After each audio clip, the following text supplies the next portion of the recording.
दोस्तों, मैंने अपने पिछले वीडियो में आपको आउशविट्स कंसंट्रेशन कैंप और उसकी लिबरेशन के बारे में बताया था कि कैसे वहां पर 11 लाख लोगों को मारा गया और अक्रॉस पोलैंड, खास करके पोलैंड जो कि it was the theatre of concentration camps, और उसको बाद में एक्सटर्मिनेशन कैंप्स के रूप में क्रिएट किया गया और नाजी ऑक्यूपाइड यूरोप में एंटी ज्यूज पॉलिसी के तहत इन लोगों को लाखों की संख्या में जाइक्लोन बी, जाइक्लोन ए नाम के गैस के प्रयोग के द्वारा गैस चेंबर्स में ले जाकर मारा गया। और भी तरीकों से मारा गया, गोलियों से मारा गया, एक्सेसिव लेवल से मारा गया, स्टारवेशन से बहुत सारे लोग मरे। पूरी संख्या जो थी 60 लाख थी जो ज्यूज मारे गए। और बाद में जब ये कैंप्स लिबरेट किए गए सोवियत रेड आर्मी के द्वारा, खास करके पोलैंड के जो सारे कैंप्स थे, जैसे कि ट्रेबलिंका का एक कैंप था जिसमें आउशविट्स के बाद सबसे ज्यादा संख्या में लोग वहीं पर मरे थे। फिर सोबिबोर का कैंप था, माजदानेक का कैंप था, वार्सा का गेटो था जहां पर लोगों को लिबरेट कराया गया। और इन सारी घटनाओं के ऊपर बहुत सारी मूवीज बनी है, जैसे कि केट विंसलेट की एक मूवी है द रीडर, स्टीवन स्पिलबर्ग की फिल्म है शिंडलर्स लिस्ट, शोआव करके एक फिल्म है जो कि सबसे इंपॉर्टेंट है, 9 घंटे की एक डॉक्यूमेंट्री फिल्म है जिसमें बहुत डिटेल में जो सर्वाइवर्स थे, परपिट्रेटर्स थे और बाईस्टैंडर्स थे, इनके वर्जन्स लिए गए। और इसके जो डायरेक्टर थे क्लाउड लांसमन, उन्होंने इस बात पे ध्यान दिया कि उन्होंने कोई भी आर्काइवल फुटेज नहीं यूज किया। उन्होंने जो कुछ रिकॉर्ड किया सब कुछ नया था।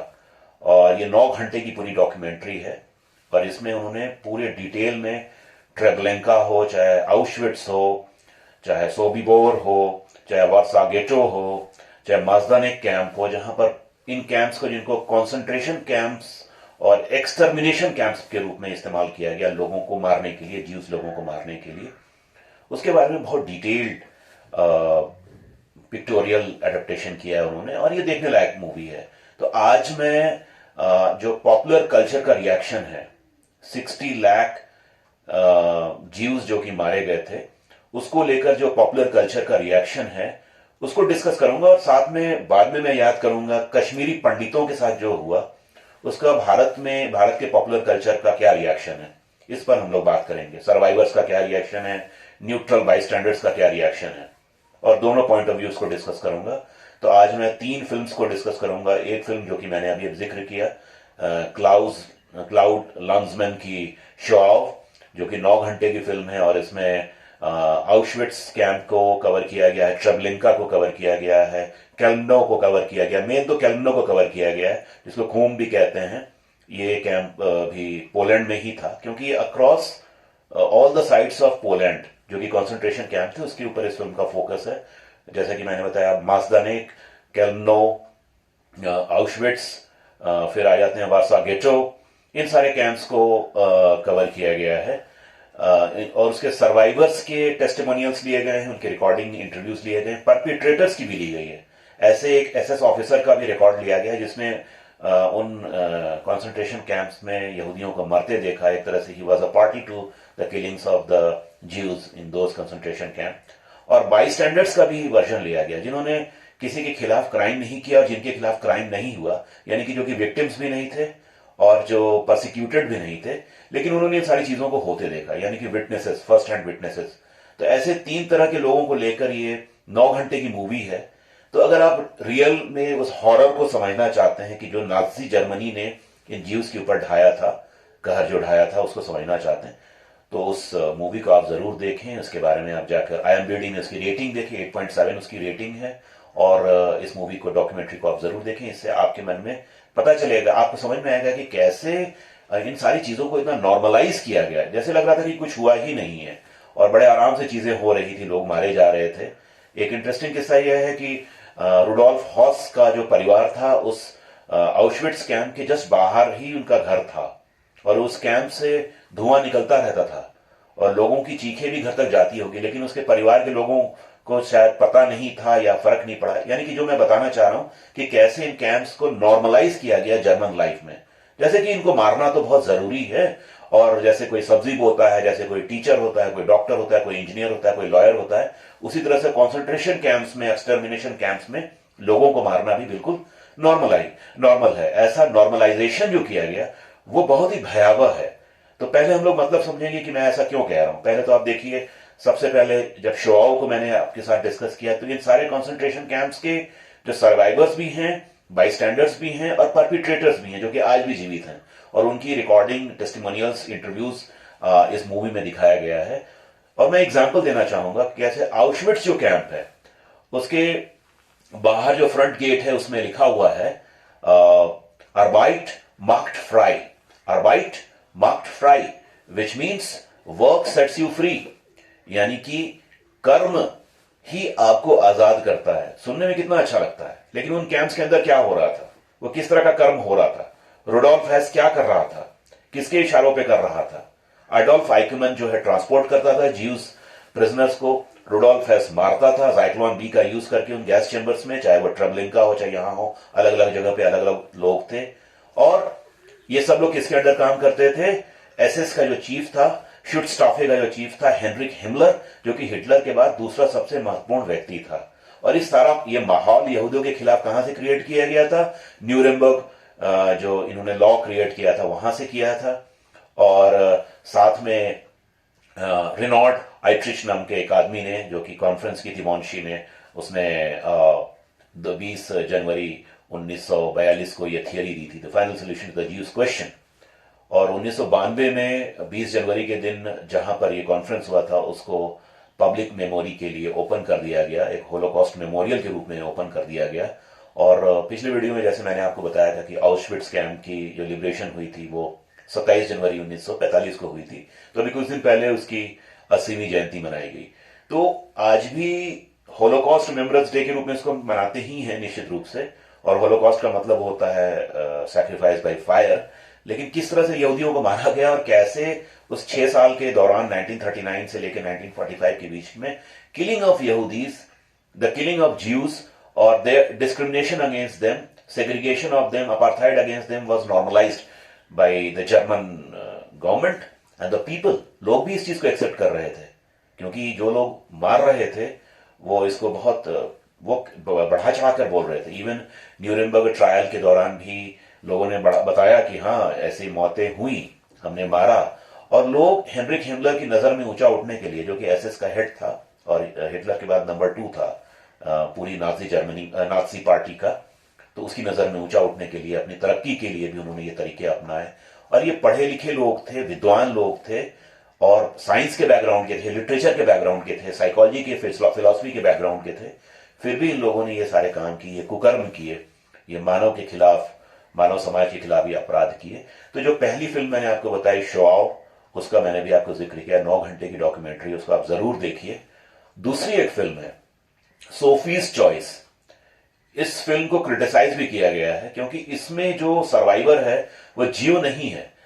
सोफी एक कैथोलिक क्रिश्चियन है, जो कि कंसंट्रेशन कैंप में विलियम स्टारन की 1979 की नॉवल है, जिसके ऊपर ये फिल्म बनी है, 1982 में बनी है। एक साइकोलॉजिकल थ्रिलर के रूप में ये फिल्म बनी है। सोफीज चॉइस एक अंग्रेजी भाषा का टर्म भी बन गया है, हैविंग अ डिफिकल्ट चॉइस।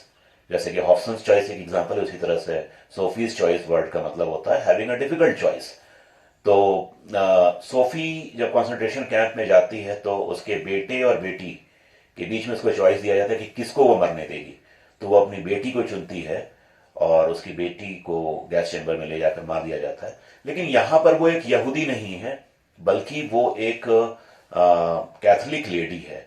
तो इस फिल्म की क्रिटिसिज्म के पीछे कारण ये था कि इस फिल्म में कहीं ना कहीं ये बताने का प्रयास हुआ था कि ये जो नाजी आयर था, ये जो नाजी एंगर था, ये नाजी किलिंग मशीन थी, it was not only directed towards Jews, it was against everybody.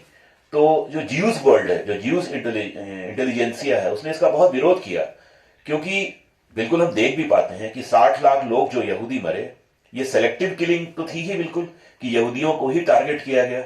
और उसमें जो मरने वाले क्रिश्चियंस थे उनकी संख्या बहुत कम थी। इन 60 लाख के अलावा जर्मन्स के हाथों मरने वाले जो लोग थे उनकी संख्या, ऐसी टारगेटेड किलिंग तो किसी की नहीं हुई थी। तो इस नॉर्मलाइजेशन का बहुत ज्यादा विरोध हुआ और इसलिए ये फिल्म पॉपुलर है, इसको आपको देखना चाहिए। केट विंसलेट की एक फिल्म है द रीडर, उसमें वो एक नाजी कोलैबोरेटर के रूप में दिखाई गई है। उस फिल्म को आप देख सकते हैं। इससे आपको इस पूरी होलोकॉस्ट की, जो 60 लाख लोगों को मारा गया, उसकी एक बेहतर समझ डेवलप होती है। कि कैसे सारी चीजें नॉर्मलाइज थी। ये सारे लोग नॉर्मल हैं, मेरे आपके जैसे नॉर्मल हैं, and they go about killing Jews because they thought this is the right thing to do.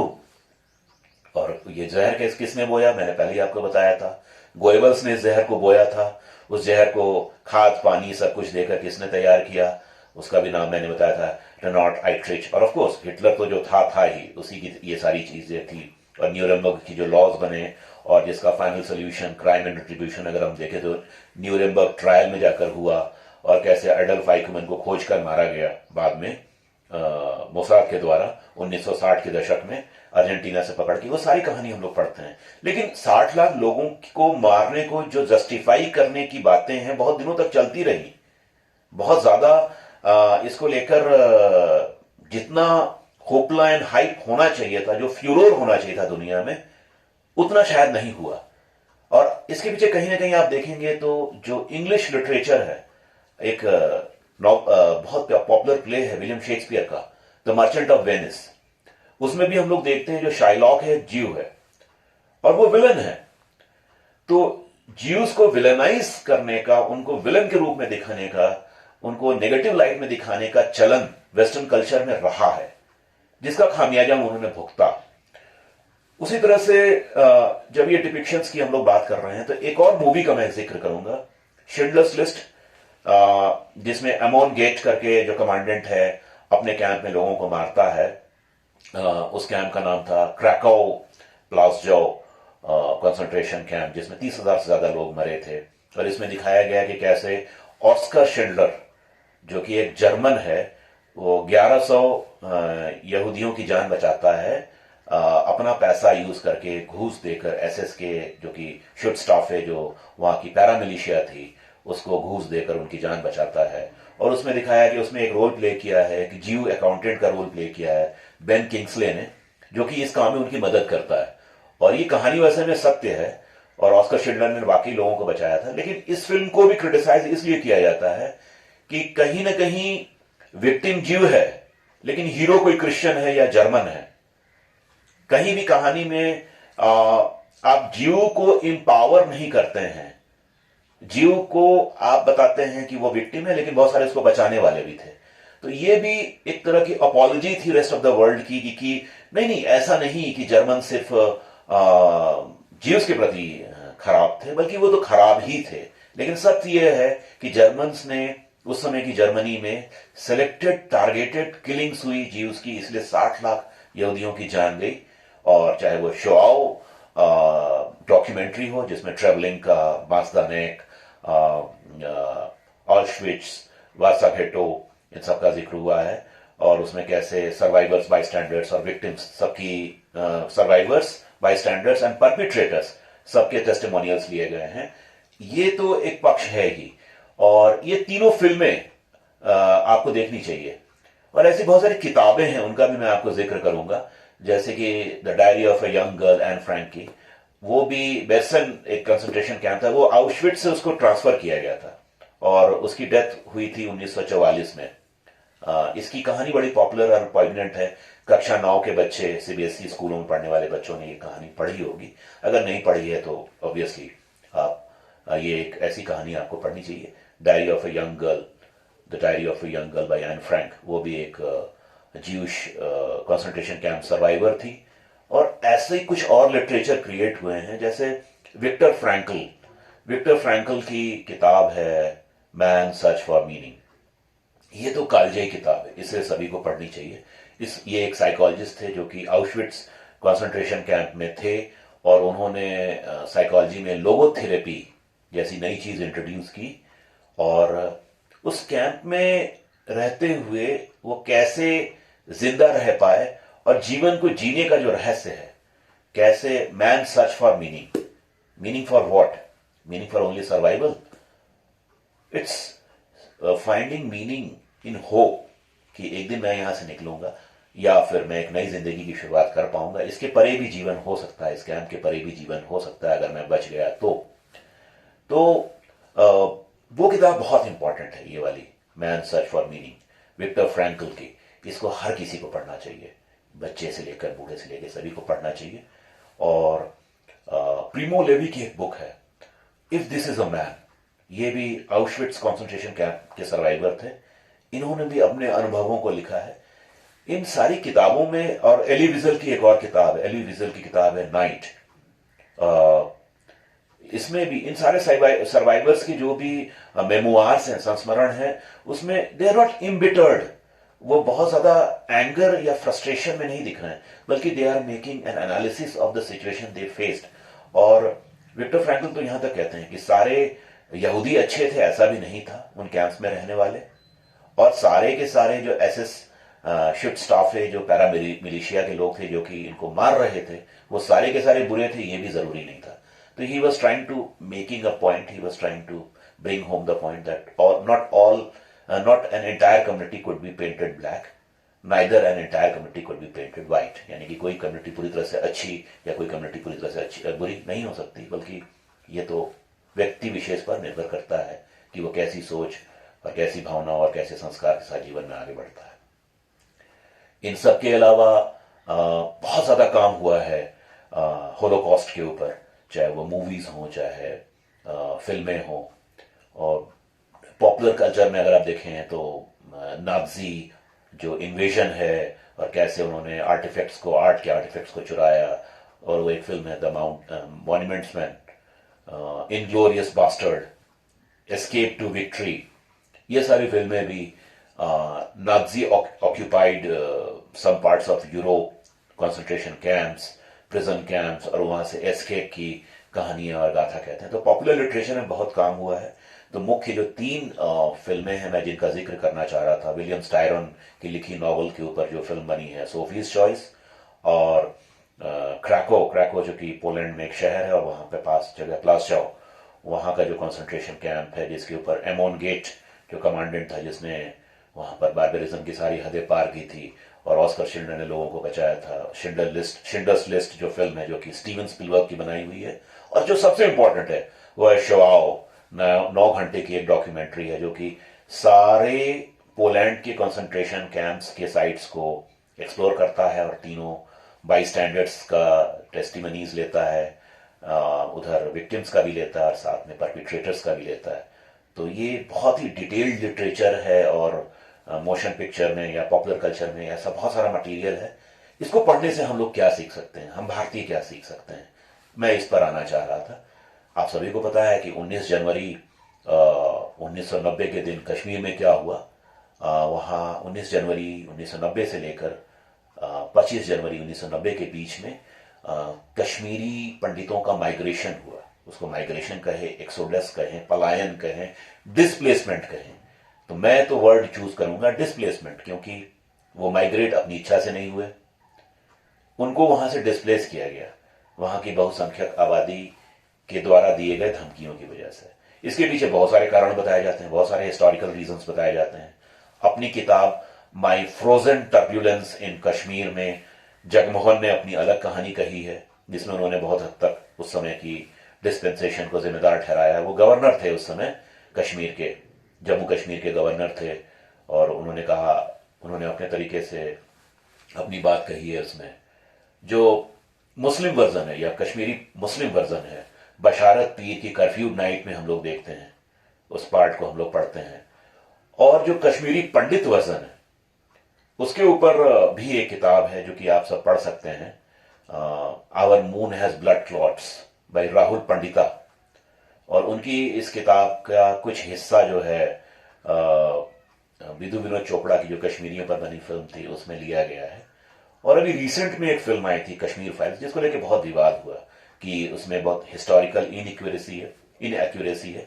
But सवाल ये नहीं उठता कि उसमें हिस्टोरिकल इनएक्यूरेसी है या नहीं, बट मेरा ऐसा मानना है कि जैसे नाज़ी एंटी जीव होलोकॉस्ट में 60 लाख लोग मरे, और वेस्टर्न वर्ल्ड ने हजारों की संख्या में किताबें लिखी और फिल्में बनाई, चाहे वो एली विजल हो, चाहे प्रिमो लिवी हो, चाहे विक्टर फ्रैंकल हो, चाहे स्टीवन स्पिलबर्ग हो, चाहे विलियम स्टायरन हो, चाहे क्लाउड वाल्समैन हो, इन सारे लोगों ने जो काम किया है।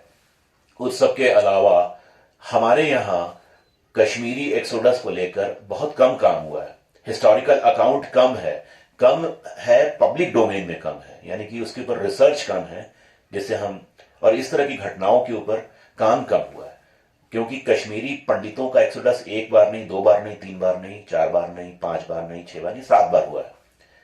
There were seven different occasions in the history of Kashmir when they were forced to leave Kashmir Valley. ये तो लास्ट है, लेटेस्ट है, जिसके बारे में हम लोग बात करते हैं 19 जनवरी से लेकर 25 जनवरी के बीच में. अब ये संख्या कम भी हो सकती है, ज्यादा भी हो सकती है. इसके ऊपर हिस्टोरिकल रिसर्च की जरूरत है, ताकि जब इस तरह की मूवीज बने तो हमारे पास ये कहने का कोई औचित्य ना बच जाए कि ये हिस्टोरिकली सही है या नहीं है.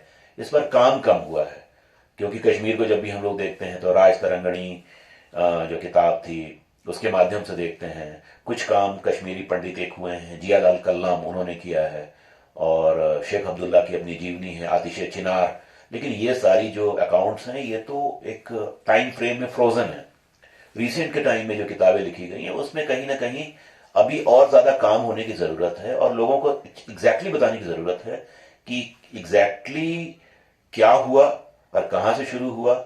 तो जो मेरी अंडरस्टैंडिंग है, ये सारी चीजों की शुरुआत 1982 में मकबूल भट्ट की फांसी के बाद शुरू हुआ, और वो पीक पर चला गया जब अनंतनाग में 1986 में एंटी कश्मीरी पंडित राइट्स हुए, और 1988 तक आते आते, जैसा कि बहुत ही पॉपुलर राइटर हैं, पॉपुलर पोएट हैं आगा शाहिद अली, वो लिखते हैं the stones were not very far, the Kashmir will be in flames. उनकी किताब, उनकी जो पोएटिक कलेक्शन है a country without a post office, वो भी हमें पढ़नी चाहिए.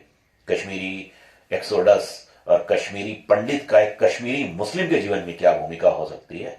और आगा शाहिद अली के ऊपर जो अमिताभ घोष ने उनके जीवन के ऊपर लिखा है, उससे भी हमें एक थोड़ा आइडिया मिलता है. लेकिन फिर भी जो नाजी कंसंट्रेशन कैंप में जो हुआ, उसके ऊपर जो दुनिया में इतना काम हुआ है, इतना ज्यादा पॉपुलर कल्चर में जो कॉन्ट्रीब्यूशंस हुए हैं, उतना कश्मीरी एक्सोडस के ऊपर काम नहीं हुआ है. इसमें बहुत ज्यादा और वर्क की जरूरत है, हिस्टोरिकल इनपुट्स की जरूरत है, पॉपुलर कल्चर में उसके बारे में और ज्यादा डिस्कशन की जरूरत है, और इम्पैशन डिस्कशन की जरूरत है, जहां पे कोई एक स्टैंड ना ले. अब बशारत पीर ने अपनी कर्फ्यू नाइट लिख दी, राहुल पंडिता ने एक सर्वाइवर्स अकाउंट लिखा, our moon has blood clots, और जगमोहन जी ने लिख दिया, गवर्नर थे जम्मू कश्मीर के, जिन्होंने लिख दिया माई फ्रोजन टर्बुलेंस इन कश्मीर. तो ये काम इतिश्री नहीं हो जाती. सबने अपना अपना पक्ष लिखा कि क्या हुआ, क्या कैसे कश्मीरी मुस्लिम मुजाहिद बने, जो कि बशारत पीर बताते हैं. उधर पंडितों के साथ क्या हुआ, राहुल पंडिता बताते हैं, और गवर्नर ने अपना स्टैंड पॉइंट दिया, माई फ्रोजन टर्बुलेंस इन कश्मीर. ये काफी नहीं है, और ज्यादा काम की जरूरत है. काम हो रहा है, लेकिन हिस्टोरिकल इनपुट से काम नहीं हो रहा है, और उस पर जो डिबेट भी होती है वो कंस्ट्रक्टिव नहीं होती है. उसके ऊपर जो डिबेट होती है वो बहुत ही बायस्ड और पोलराइज्ड होती है और इंसुलर होती है. कुछ लोगों ने अपनी एक कहानी मान ली है, उन्होंने अपना एक सत्य मान लिया है, और कुछ लोगों ने, एक दूसरे पक्ष ने भी अपना एक सत्य मान लिया है. उसके परे जाकर nobody is trying to find the middle ground. तो मेरा ग्राउज यह है कि जब इस तरह के दुर्भाग्यपूर्ण घटनाएं होती हैं, इस तरह की किलिंग्स होती हैं, जेनोसाइड्स होते हैं, तो उसके ऊपर खुलकर ट्रूथ एंड रिकंसिलिएशन का काम होना चाहिए. जैसे कि एक एग्जांपल मैं देकर अपनी बात को खत्म करूंगा. एक फिल्म है इनविक्टस, जिसमें दिखाया गया है कि कैसे नेल्सन मंडेला जब साउथ अफ्रीका के प्रेसिडेंट बन जाते हैं तो वो अपने सिक्योरिटी गार्ड्स को चेंज नहीं करते हैं. वो ब्लैक सिक्योरिटी गार्ड्स ना लेकर उन्हीं गोरे सिक्योरिटी गार्ड्स को रखते हैं जो कि पहले के प्रेसिडेंट के पास थे, और वो रग्बी के माध्यम से देश को जोड़ने की कोशिश करते हैं. रग्बी जो कि गोरे लोगों का खेल था, जिसमें काले अफ्रीकियों की भूमिका बिल्कुल नहीं थी, और उन्होंने एक ट्रूथ एंड रिकंसिलिएशन कमीशन बनाया था कि ठीक है, अपनी गलतियां मानो कि आपने कालों के साथ क्या किया, और आगे बढ़ो, और अब इस देश की तरक्की में हाथ बटाओ. तो कहीं ना कहीं यह जरूरी है कि जो क्राइम हो तो रेट्रीब्यूशन भी हो, रेट्रीब्यूशन के बाद रिकंसिलिएशन भी हो. ठीक ऐसी ही क्राइम की रेट्रीब्यूशन और रिकंसिलिएशन की जरूरत हमें बांग्लादेश में भी नजर आती है, जहां पर आज सरकार बदलने के बाद, शेख हसीना के हटने के बाद, वहां पर जो तनाव है, जो पॉलिटिकल डिसेंट के नाम पे माइनॉरिटीज को मारा जा रहा है, और उनकी प्लेसेस ऑफ वर्शिप को तोड़ा जा रहा है, उनके मंदिरों को तोड़ा जा रहा है, उनके ऊपर अटैक हो रहा है, और जस्ट उनकी शेख हसीना के साथ करीबी उस पार्टी के साथ उनके करीबी रिश्ते होने की वजह से ऐसा माना जा रहा है कि they were almost the collaborators to Sheikh Hasina's dispensation. ये सही नहीं है। इसलिए वहाँ भी crime, retribution, reconciliation, integration of minorities in the mainstream of society की बहुत ज़रूरत है। तो ऐसी ही वीडियोस जो अगर आपको पसंद आते हैं तो मैं लेकर फिर से आऊँगा, जहाँ पर मैं ऐसी ही किसी घटना और ऐसी ही पॉपुलर कल्चर में उसके रिएक्शन के ऊपर मैं बात करूँगा। समय का अभाव रहता है, जब भी मौका मिलेगा दोस्तों आपसे मिलूँगा। अगर आपको वीडियो पसंद आया हो तो कमेंट करिएगा और अच्छा लगे तो सब्सक्राइब कर लीजिएगा। Thank you.